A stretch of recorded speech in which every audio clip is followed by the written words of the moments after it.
ایک مرتبہ پھر سے سچ سویرا میں آپ کو کہیں گے خوش آمدید. ہم گفتگو کر رہے ہیں 5 اگست 2019 کی مناسبت سے. 5 اگست کی جب بھی بات کی جاتی ہے تو یقیناً ہم سب اس بات کے گواہ ہیں کہ یہ تاریخ کا سیاہ ترین دن ہے کہ جب کشمیریوں کی ایک آزاد حیثیت کو، ایک خصوصی حیثیت کو ختم کیا گیا، مسخ کیا گیا بھارت کی جانب سے، اور بھارت کی بربریت اور ظلم و ستم کی داستان جو ہے وہ دن بدن بڑھتی چلی جا رہی ہے. لیکن اس سے ہرگز کشمیریوں کا جو عزم ہے، جو ان کی ہمت ہے، وہ کم نہیں ہوگی. وہ پرعزم ہے، چاہے کشمیری نوجوانوں کی بات کی جائے، کشمیری خواتین کی بات کی جائے، اور اوورآل اس وقت جو وادی میں سچویشن ہے، جو حالات ہیں جو کہ بہت زیادہ کشیدہ ہیں، ان میں کشیدگی میں بھی اگر ہم بات کریں تو دن بدن اضافہ ہوتا چلا جا رہا ہے. مشکلات بڑھ رہی ہیں کہ وادی میں اشیاء خورنوش کی کمی ہم دیکھتے ہیں، بیماروں کو ادویات نہیں مل رہی، بچوں کو جو شیر خوار ہیں ان کو دودھ کی فراہمی نہیں ہے، بنیادی حقوق جو ہیں وہ کشمیریوں کے سلب کر دیے گئے ہیں. اور اس کے ساتھ ساتھ ہم یہ دیکھتے ہیں کہ ذرائع ابلاغ بھی متاثر ہے، میڈیا کی سچویشن جو ہے وہ بھی کمزور دکھائی دیتی ہے. کمیونیکیشن کی کوئی ذرائع نہیں ہے، وہاں پہ انٹرنیٹ فیسلٹی نہیں ہے، وہاں پہ ٹیلی ویژن نہیں ہے، وہاں پہ ٹیلی فون نہیں ہے. کوئی بھی ایسے ذرائع آمد و رفت استعمال نہیں کیے جا رہے کشمیریوں کے ذریعے کہ جن کے ذریعے وہ موو کر سکیں، باہر آ سکیں، اپنی آواز بلند کر سکیں. ایسے میں اقوام متحدہ اور اقوام عالم کی خاموشی سمجھ سے بالاتر ہے، جس کو ہم ڈسکس کر رہے تھے کہ اگر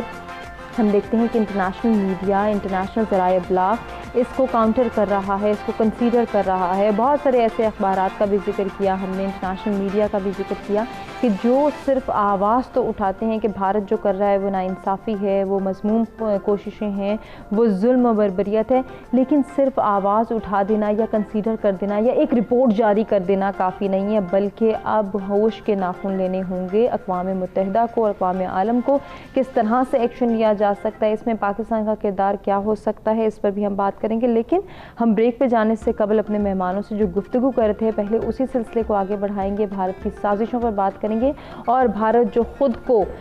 جمہوریت کا سب سے بڑا دعویدار کہتا ہے، جہاں پہ وہ کہتے ہیں کہ فریڈم آف ایکسپریشن ہے، وہاں پہ ہی ہم دیکھتے ہیں کہ جب بھارت کے اندر موجود صحافی برادری ہو، چاہے وہاں کے آرٹسٹ ہوں، چاہے وہاں کے لیڈرز ہوں، وہ آواز بلند کرتے ہیں کہ کشمیریوں کے ساتھ ظلم کیا جا رہا ہے، اب اس ناانصافی کو ختم کرنا ہوگا، روکنا ہوگا. تو ان کے ساتھ جو سلوک روا رکھا جاتا ہے اس کو ہم ڈسکس کرتے ہیں بریک سے جانے سے قبل، اور اسی کو کنٹینیو کریں گے. ہمارے ساتھ اسٹوڈیوز میں موجود ہیں شمیم شال صاحبہ اور ایڈوکیٹ راجہ نذیر احمد، جن سے ہم گفتگو کریں. شمیم صاحبہ، آپ کی بات رہتی تھی، میں آپ سے گزارش کروں گی کہ آپ اپنی بات کو مکمل. دیکھیں، میں اس کیس کی طرف آپ کی توجہ مبذول کرانا چاہتی ہوں کہ جو اسی مہینے میں ہو گیا کہ ہمارے ایک بھائی جب سری نگر سے سوپور تشریف لائے، اس کو اپنے بزنس کے حوالے سے آنا تھا، اس کو آرمی نہیں روکتی ہے اس پوائنٹ تک آنے کے لیے جہاں پر فائرنگ کا خدشہ تھا کہ وہ کسی گھر کی تلاشی لے رہے تھے، اور انہوں نے وہاں پر سارا حرب و ضرب تمام مشینری لگائی تھی، وہ گنز لے کے بیٹھے تھے، وہ وہاں پر ان کے پاس وہ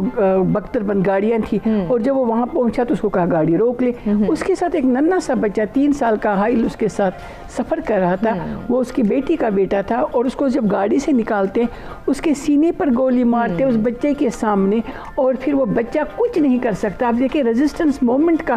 سب سے المناک، لیکن دلیرانہ یہ دیکھیے دنیا کے لیے ایک چیلنج ہے کہ جب شام کے بچے کی سیرہ کے بچے کی تصویر آتی ہے، جب وہ کونے میں اس کو گولی اور اس کے باپ کے ہاتھ میں اس کی لاش پڑی ہے تو وہ دکھائی تھی، دنیا تو تڑپ اٹھی تھی. دنیا نے، یورپ نے اپنے بارڈر کھولے تھے کہ ان کو سیرین مہاجرین کو یہاں بھیجا جائے جو وہاں سے نکلنا چاہتے. آج اس تصویر کو دیکھ کے کسی کا دل نہیں دہل گیا کہ وہ گاڑی سے اترتا ہے اور اس دادا کو، نانا کو وہ بچانے کے لیے اس کے سینے پر بیٹھ جاتا ہے کہ وہ سمجھتا ہے کہ اگر میں اس کے سینے پر چڑھ گیا تو دوسری گولی نہیں آئے گی. اور اس کے بعد وہ کس طرح سے بلکتا ہوا گاڑی میں لیا جاتا ہے. اور کمال کی بات ہے، جس بندے کو گولی ماری گئی ہے اس کی مسز خود پولیس میں کام کرتی ہے، وہ ایک گورنمنٹ ملازمہ تھی. اپنے لوگوں کو جو نہیں بخشتے، ان امپلائیز کو جو ہندوستان کی آرمی کو فیسلٹیٹ کرتی ہے، اس بچے کی تصویر نے دنیا کو رلایا. لیکن اگر کوئی نہیں رویا تو وہ نہ اقوام متحدہ رویا نہ ہندوستان رویا. اب ہندوستان پر یہ اثر انداز کیوں نہیں ہوتی ہے ساری سچویشن؟ اس کے 3 میں نے آپ کو پہلے بتایا، میڈیا نے بلیک آؤٹ کیا، ان تک کوئی بات پہنچتی نہیں ہے. جہاں غربت ہو، جہاں افلاس ہو، جہاں تعلیم نہیں ہو، جہاں ٹوائلٹ لوگوں کو میسر نہیں ہو، جہاں دوائیاں نہیں ہوں، کیلے کے چھلکے کے اوپر لوگ اور بچے بھاگ رہے ہوں کہ کہ ہمیں دن کا کوڑے سے کھانا ملے گا، اس بھارت کے عوام سے کیا ایکسپیکٹ کریں گے کہ وہ جمہوریت کا دعویٰ کریں گے؟ کسی نے بہت اچھا کہا تھا کہ ہندوستان کی جمہوریت کیسی ہے، تو جواب ملا تھا اگر آپ نے اس فیک جمہوریت کا خوبصورت چہرہ دیکھنا تو کشمیر جائے، یہ اتنی بھیانک ہے، اتنی مسخ شدہ ہے کہ وہاں یا لاشیں ہیں یا بے حرمتیاں ہیں یا ہاف وڈوز ہیں یا ہمارے نوجوان ہیں جو مسنگ پرسنز جو اس وقت ایسے گریو یارڈز میں سوئے ہیں جن کا اتا پتہ نہیں ہے۔ یہ دوسری بات ہے۔ تیسری بات جو آپ نے کہی ہے کہ یہ جو انہوں نے لینڈ کو چھیننا ہے، اب غیر ریاستی باشندے جب کشمیر کے اندر داخل ہو جائیں گے تو دو چیزوں کا خطرہ ہے، اور ہندوستان کو پورا علم ہے کہ یہ ہوگا کہ جہاں ہندوستان کے اپنے شہروں میں مسلمان بستے تھے، مراد آباد میں، گجرات میں، دنیا بہت سارے ایسے شہروں میں، احمد آباد میں، جو بڑے بڑے انڈسٹریلسٹ مسلمان تھے، بنگلور میں جن کے پاس بڑی بڑی لینڈز تھی، بڑے بڑے کاروبار تھے، ان سے ان کے خوف زدہ ہو گئے، انہوں نے وہاں کمیونل رائٹس کرائے، 1040 کمیونل رائٹس ہو گئے 1984 تک ہندوستان میں، تاکہ مسلمان جو یہ ڈسبرس ہو جائے، وہاں سے بھاگ جائے۔ اسی لیے بشیر بدر نے کہا تھا یہ بڑے مزاج کا شہر ہے، یہاں فاصلے سے رہا کرو، ان پر بھروسہ نہیں کیا جا سکتا ہے، کسی وقت رات کو اٹھا کے آئیں گے اور گھروں سے نکالیں گے، ہمیں بے دخل کریں گے۔ آج دیکھیے مراد آباد میں وہ جو ان کی اسٹیل انڈسٹری ہے وہ ہندوؤں کے پاس ہے، مسلمان چھوڑ کے چلے گئے۔ احمد آباد گجرات میں کیا ہوا، میسیکر ہو گیا، کسی نے نوٹس نہیں لیا، وہاں سے مسلمان چلے گئے اور وہ ووٹ بینک جو ہے مسلمانوں کا کم ہو گیا۔ اب کشمیر میں کیا ہے، 70-30 پاپولیشن کا ریشو بقول ان کے، ہمارے پاس 75 مسلم آبادی ہے۔ جموں میں انہوں نے میسیکر کیا 1947 میں، وہاں 40 لاکھ مسلمان تھے، انہوں نے ان کو 20 لاکھ تک پہنچایا، اور جو بچے کھچے رہ گئے ان کو پاکستان کی طرف دھکیل دیا۔ اب ان کا پلان ہے کہ جب غیر ریاستی باشندے کشمیر میں داخل ہو جائیں گے ان کو سپریٹ کالونیز میں بسایا جائے گا، ان کے پاس ان کو ویپن دیا جائے گا اپنی پروٹیکشن کے لیے۔ کشمیریوں کو 47 سے لے کے آج تک بڑا چاقو رکھنے کی بھی اجازت نہیں تھی۔ آپ حیران ہوں گے یہ سن کے میرے پاکستانی بہن بھائی کہ ہمیں ذبیحہ کرنے کی اجازت نہیں تھی، ہم اگر مرغا بھی ذبح کرتے تھے وہ بھی ہم مسجد کے امام کے پاس بھیجتے تھے کہ ایک بندہ ہوتا تھا گاؤں میں یا شہروں میں وہ ذبیحہ کرتے تھے۔ عام لوگوں کو ذبیحہ کرنا نہیں آتا ہے کیونکہ اجازت نہیں ہے۔ اور اس کے بعد کیا ہوگا جب یہ مختلف جگہوں پر جو انہیں ہائر کی لینڈز ہائر کی ہے اور بہار سے لوگوں کو لایا ہے وہاں بسانے کے لیے، جو ریٹائرڈ فوجی آفسرز ہیں ان کو وہاں بسائیں گے۔ جموں سے لوگ، جموں والے نہیں دیں گے بسنے کے لیے، جموں کے ڈوگراز بڑے اس میں متحرک ہے کہ وہ جموں کی جو اپنی ثقافت ہے، یہ کشمیر ایک بہت خوبصورت لینڈ ہے، جموں کشمیر لداخ کا اپنا ایک کلچر ہے، ڈفرینٹ جگہوں پر ڈفرینٹ چیزیں، وہ اپنی آئیڈینٹی کو تبدیل ہونے نہیں دیں گے۔ یہ کیا کریں گے، ان کو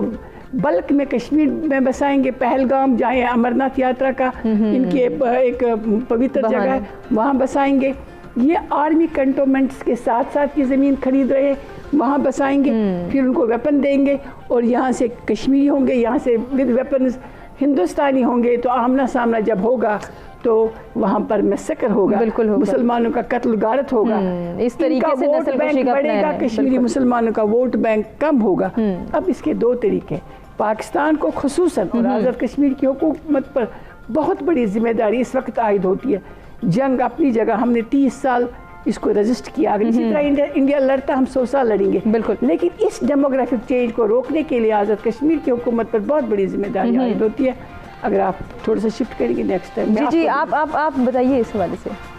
آپ جو دیکھیں آزاد کشمیر میں 1947 میں جموں سے جو لوگ یہاں میسیکر جو ہو گئے، اس کے بعد جو 2 لاکھ کی آبادی صرف جموں سے یہاں شفٹ ہو گئی۔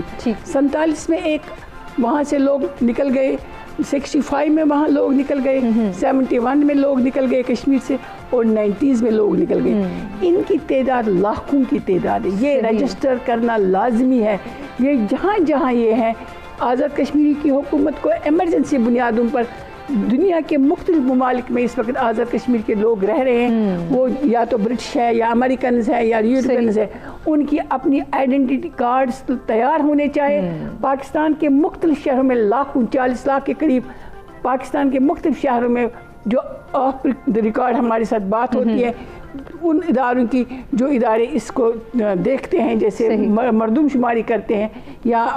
جب آپ الیکشن لڑتے ہیں تو ہمیں وہ ادارے بتاتے کہ ہمارے پاس اتنے ووٹرز ادھر یہاں جمع ہیں لیکن آتے نہیں، ووٹ نہیں ڈالتے ہیں، کچھ لوگوں نے اپنے کارڈ بھی نہیں بنائے، ان کو رجسٹر کرنا لازمی ہے تاکہ یہاں کی آبادی جو ہے، جو بہت بڑی آبادی کا حصہ ہے، وہ ہم اقوام متحدہ کے اسی قانون کو، چونکہ قانون یہی لاگو ہوگا، اقوام متحدہ کا قانون جو ہے کہ راج شماری کرائی جائے، کشمیریوں کو حق دیا جائے، جب یہ لاگو ہوگا تو ہمارا ووٹ بینک جو ہے وہ اپنی جگہ قائم ہوگا۔ میساکر کتنا بھی ہندوستان وہاں پر کرے لیکن وہ وہاں پر کامیاب نہیں ہوگا کیونکہ کشمیری رجسٹر کر رہے ہیں، لیکن کتنی دیر تک رجسٹر کریں گے یہ دنیا کو بھی دیکھنا ہے۔ ایسا نہ ہو کہ آج کووڈ کی وجہ سے دنیا کوشش کریں کہ انسانیت کو بچائے۔ اب یہ دیکھیے کہ انسانی المیہ نہیں ہے،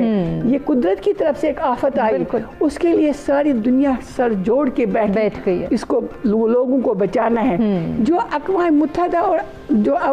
جو عالمی طاقتیں ہیں جو ان کے اختیار میں تھا انسانوں کو کشمیر میں بچانا، وہ انہیں بچانے کے لیے کیوں نہیں آ رہے ہیں؟ یہ المیہ جو ہے اگر یہ بڑھ گیا تو بہت بڑا المیہ ساؤتھ ایشیا میں ڈیفینیٹلی آئے گا۔ نذیر صاحب، میں چاہ رہی ہوں تھوڑی سی جو ابھی شمیم صاحبہ نے بات کی ہے کہ کشمیری حکومت کی بھی ذمہ داری ہے اور پاکستان کی بھی ذمہ داری ہے کہ وہ ساتھ مل کر کچھ چیزوں پر جو ہے وہ ایکشن لیا جائے، جس طرح سے رجسٹریشن کی بات کی، ووٹرز کو پکے کرنے کی بات ہوئی، تو میں چاہتی ہوں کہ آپ ہمیں اس کی قانونی حیثیت کے حوالے سے بتائیں کہ قانون اس میں کیا معاونت فراہم کر سکتا ہے۔ جی بالکل، بڑی امپورٹنٹ اسپیکٹ پہ میم نے روشنی ڈالی۔ میں سمجھتا ہوں کہ دیکھیں وہ جو کہہ رہے نا آباد کاری کر کے جو استصواب رائے کو ٹیمپر کرنے کی جو انڈین کوشش ہے، اس کے دو پہلو ہیں جو میم نے ڈسکس کیے۔ ایک تو یہ ہے کہ وہاں پہ لا کے لوگوں کو آباد کیا جائے اور دوسرا وہاں کے لوگوں کو نکالا جائے۔ اور یہ تو چونکہ آزاد کشمیر اینڈ مقبوضہ کشمیر یہ ٹوٹل ایک اکائی ہے، اور اس میں جس طرح میم نے کہا کہ واقعی اس وقت جو آزاد کشمیر یا مقبوضہ کشمیر کے جو لوگ ہیں کشمیر سے مائیگریٹ کر کے پاکستان کے اندر دنیا کے بہت سارے ممالک کے اندر موجود ہیں، تو اس پہ واقعی ایک علیحدہ سے سیل بن کے یہ کیلکولیٹ کر کے ان کی آئیڈینٹی جو بیسک آئیڈینٹی ہے وہ قائم رہنی چاہیے۔ اس کی وجہ کہ جب بھی استصواب رائے ہوگا وہ ایک ایک بچہ، ایک ایک فرد جو ہے وہ ووٹر ہے وہاں کا۔ تو انڈیا کی یہ جو پالیسی ہے جو بیسیکلی اسرائیل سے متاثر ہو کے جس لائن پہ انڈیا چل رہا ہے، اس کو ہمیں کاؤنٹر کرنے کے لیے پاکستانی گورنمنٹ کو، آزاد کشمیر گورنمنٹ کو اپنے جو مقبوضہ کشمیر کے بھائی ہیں ان کے ساتھ انٹریکشن سے، ان سے ڈیلیبریشن سے یہ سارے اعداد و شمار اکٹھے کر کے یہ چیز انٹرنیشنل کمیونٹی کو بتانی چاہیے۔ دیکھیں اس وقت دنیا کے کسی بھی ملک میں جب مائیگریٹ کر کے لوگ آگے پیچھے ہوتے ہیں تو یہ مائیگریشن جو ہے بہت بڑا ایشو ہے انٹرنیشنل کمیونٹی کا، اور یونائٹڈ نیشن کا بہت بڑا سبجیکٹ ہے ایک۔ اب دیکھیں کہ فلسطین سے جو لوگ گئے، مصر سے جو گئے، شام سے جو مائیگریٹ کر کے گئے، کس طریقے سے انہوں نے ٹیک اپ کیا، لیکن یہاں پہ اس ایشو کو کبھی ڈسکس ہی نہیں کیا گیا۔ اور اسی میں سمجھتا ہوں کہ یہ چونکہ اتنا اسٹرانگلی اس چیز کو نہیں دیکھا گیا جس کا انڈیا نے فائدہ لیا، اور آج دیکھیں کہ وہ وہاں پہ سٹیزن شپ ایکٹ کے میں چینج کر کے وہاں پہ جس طرح میڈم نے بتایا کہ کس طریقے سے کنٹونمنٹ کے راؤنڈ اباؤٹ میں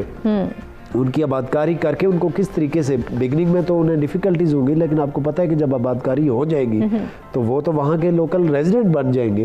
اور پھر بعد میں پرابلم ہوگا۔ وہ ایک تو کنفلکٹ وہاں کے لوگوں کے ساتھ یہ تو ہے ہی ہے، لیکن الٹیمیٹلی کہیں پہ یہ ایشو ریزالو سولوشن کی طرف جاتا ہے اور اس پہ استصواب رائے کی بات کی جاتی ہے، تو وہ پھر ڈیمیج ہوگا جو کاز ہے کشمیر کی، جو ان کی آزادی کی کاز ہے، جو ان کا وہ رائٹ کہ جو یونائٹڈ نیشن نے ایکسیپٹ کیا ہوا ہے کہ استصواب رائے جو ان کی رائے ہے، کشمیریز کی جو رائے ہے اس کو یونائٹڈ نیشن ریکگنائز کر چکی ہے کہ ان کو موقع دیا جائے کہ وہ ڈیسائیڈ کریں کہ انہوں نے کیا کرنا ہے، انہوں نے آزاد رہنا ہے، انہوں نے پاکستان کے ساتھ رہنا ہے یا انڈیا کے ساتھ رہنا ہے، یہ ڈیسائیڈ یہ ابھی ہونا ہے۔ اور یہ گزشتہ 73 ایئر سے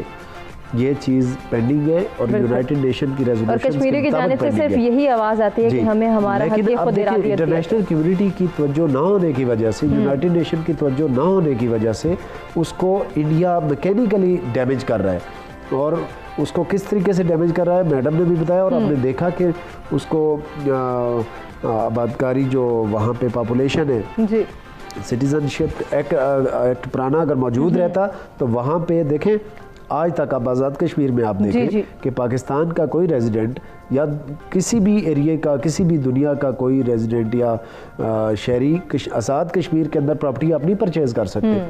دیکھیں پاکستان اس چیز کو فالو کر رہا ہے کیونکہ یہ یونائٹڈ نیشن کے اندر جو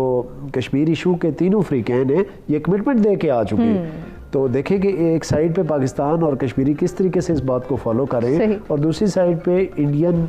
گورنمنٹ اور وہاں کی فورسز کس طریقے سے وائلیٹ کر کے میں کہتا ہوں کہ ہوشیاری اور چلاکی کے ساتھ اس کی وہاں کی جو ڈیموگرافک چینج ہے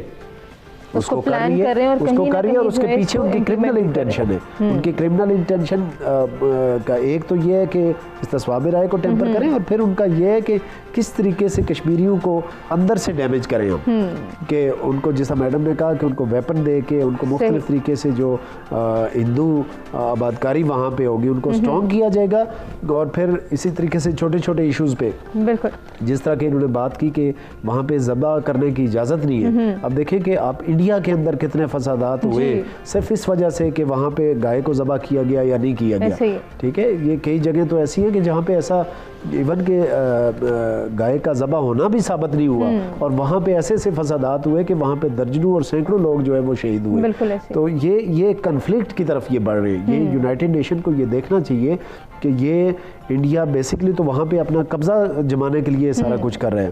اور اس کے اپنے ملک کے اندر کا کیا, لیکن اس کی وجہ سے اس ڈیموگرافک چینج کی وجہ سے یہ ایک ایسا لاوا پک رہا ہے کہ جو کسی وقت بھی بہت بڑی جنگ کی صورت جو ہے وہ اختیار کر سکتے. بالکل ایسے ہی ہے جیسے کہ بھارت کے اندر کی صورتحال ہم بار بار ڈسکس کر رہے ہیں. تو نذیر صاحب, جب ایسی صورتحال کسی اسٹیٹ کی ہو, کسی ریاست کی ہو, کسی ملک کی ہو, تو وہاں بھی قانون کی بالادستی کا ہونا بہت ضروری ہے. کہ ایک طرف صحافی شور مچا رہے ہیں, دوسری جانب ہم دیکھتے ہیں سیلیبریٹیز اٹھ کھڑے ہوئے ہیں, قائدین اٹھ کھڑے ہوئے ہیں, ان کے اپنے رہنما بول رہے ہیں کہ یہاں اقلیتیں جو ہیں وہ محفوظ نہیں ہیں, چاہے وہ سکھ ہوں, دلت ہوں, مسلمان ہوں, عیسائی ہوں, یا پھر نچلی ذات کے ہندو ہوں, جس طرح سے پہلے بھی کہا. تو سوچ اس کے پیچھے کیا ہے, اور قانون کو کس طرح سے ایکشن میں آنا ضروری ہے, قانون کی بالادستی کیسے ممکن ہے؟ میم اصل میں سوچ یہ ہے کہ اکھنڈ بھارت جو ان کا ہندو بنیے کے جو سوچ ہے, ان کی جو بنیاد پرست تو ایک نارمل وہ ورڈ ہے. میں کہتا ہوں کہ وہاں کے جو ٹیررسٹ یہ اس وقت رولنگ کلاس ہے, یہ ان کی سوچ کی وجہ سے جو انڈیا کے کانسٹیٹیوشن کا جو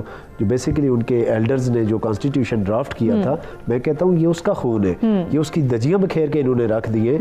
کوئی کمیونٹی, کوئی مینارٹی, کوئی ریجن, کوئی اسٹیٹ آپ دیکھیں کہ وہاں پہ امن نہیں ہے. وہاں پہ اپنے اپنے طریقے سے ان کو وہ کس طریقے سے ڈیمیج کر رہے ہیں, کیونکہ ان کا خواب یہ ہے, دیکھیں کہ ان کا خواب یہ ہے کہ صرف اکھنڈ بھارت صرف بھارت اور ہندوؤں کے لیے, باقی کسی کاسٹ, اور اسپیشلی وہ چونکہ مسلمانوں کی ایک ہسٹری رہی ہے اور انہیں پتہ ہے کہ مسلمان کتنی بڑی طاقت ہے, انہیں پھر اس چیز سے خوف ہے, جس کی وجہ سے باقی مینارٹیز کے ساتھ تو وہ کر رہے ہیں, لیکن انڈیا کے مسلمانوں کے ساتھ اور کشمیر کے مسلمانوں کے ساتھ, کیونکہ وہاں پہ جنگ آزادی شروع ہے. آپ دیکھیں کہ میں سمجھتا ہوں کہ یہ جتنے بھی چینجز ہیں, یہ جتنے بھی سٹیپس انڈیا لے رہا ہے, کانسٹیٹیوشنل جو بھی اللیگل سٹیپس وہاں پہ ہوئے ہیں, میں سمجھتا ہوں کہ کوئی بھی ایسا سٹیپ کسی بھی آزادی کی تحریک کو نہیں روک سکتا. اور انشاءاللہ آپ دیکھیں گے کہ ان سارے پابندیوں کے باوجود, ان سارے اللیگل ایکٹس اور انکانسٹیٹیوشنل ایکٹس کے باوجود وہ دن دور نہیں کہ آپ کشمیری جو ہے وہ آزادی کی صبح کو دیکھیں گے. اور وہ اسی سٹیپس پہ آپ دیکھیں کہ میں کہتا ہوں کہ انڈیا کو اگر اتنا ہے نا کہ انہیں اعتماد ہے کہ کشمیری وہاں پہ ان کی گرفت مضبوط ہے, وہاں پہ میجورٹی ان کے ساتھ ہے, تو میں کہتا ہوں وہاں پہ کرفیو اٹھائیں, وہ دیکھ لیں گے کہ وہاں پہ ری ایکشن کیسے آتا ہے. اور 2-3 جگہوں پہ انہوں نے دیکھا بھی. بالکل, اس چیز کو بھی ہم ڈسکس کریں گے کہ کرفیو اٹھانا کتنا ضروری ہے, اور جب کرفیو اٹھتا ہے تو پھر حالات کس جانب جائیں گے, کتنی بڑی جو ہے وہ مشکل ہو جائے گی بھارت کو اپنے ان حالات کو یا اس کرفیو کو کنٹرول کرنا, یا پھر ان تمام تر سازشوں کو پلان کرنا جو کہ وہ اب تک کرتا آ رہا ہے. اس پر جانیں گے اپنے دونوں پارٹیسپینٹ سے کہ ان کی رائے کیا ہے اور وہ کیا سجیشنز دیتے ہیں, کیا ان کی نظر میں ممکنہ سولوشنز ہیں, اس پر بھی بات ہوگی. ایک بریک کی جانب ہمیں بڑھنا ہے, بریک سے واپس آتے ہیں, گفتگو کے سلسلے کو آگے بڑھاتے ہیں.